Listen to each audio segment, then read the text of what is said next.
Alright, on this video we're going to prove two more trig identities. We're going to do cosecant x and cotangent x. And you have to know your trig identities definitions pretty well to do this. I'll do the blue first. You really have to think of this as d dx of 1 over sine x. And if you don't think that, this becomes a very difficult problem. And I will do that. And we know now the derivative of 1 is extremely easy. This is f, this is g, using the quotient rule. Right? Derivative of 1 is simply 0. Oh, 0. So I get 0 times sine x minus derivative of 1 times derivative of sine is cosine x all over sine squared x. And again, we have done in my class when we're starting these proofs, these four already. So that's why we knew sine x was cosine x. Now, this gets a little ugly on this side. We're going to have to do a little bit of manipulation. I get negative cosine x.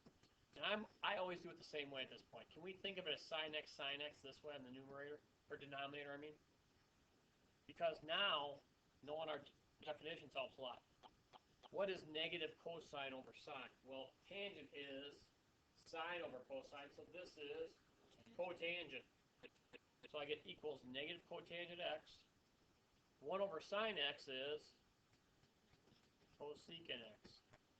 And again, I like to write, and now I see the order, I typically like to write it this way when I come all the way back to the top.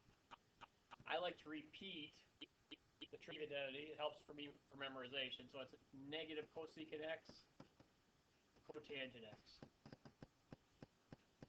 for the derivative of cosecant. Last one. I'll erase this arrow, and then we will just move all this stuff out of Dodge. Alright. And we'll do the last one, cotangent x, which is derivative. And I'm going to skip a step here. I'm just going to go right to, if I know it's sine over cosine for tangent, it's cosine over sine for cotangent. And now you get a feeling right away this is going to be a little more complicated, right? Because there's no zero derivatives this time. So I'm going to actually go to the next line because it's going to take up a whole much more space. I start with f prime, so the derivative of cosine is negative sine times sine, that's g, f over g, minus g prime, derivative of sine is cosine, and top is still cosine, right? All over sine squared x, right? Now, do you guys see it in the top? It's 1. It's negative 1. Yeah, you pull out the negative, and it's sine squared x plus cosine squared x, which is our one identity that we really got to try to remember, over sine squared x.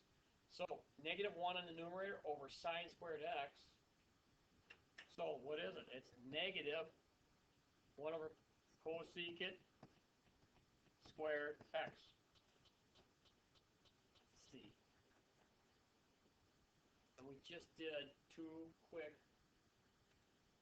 proofs, all right?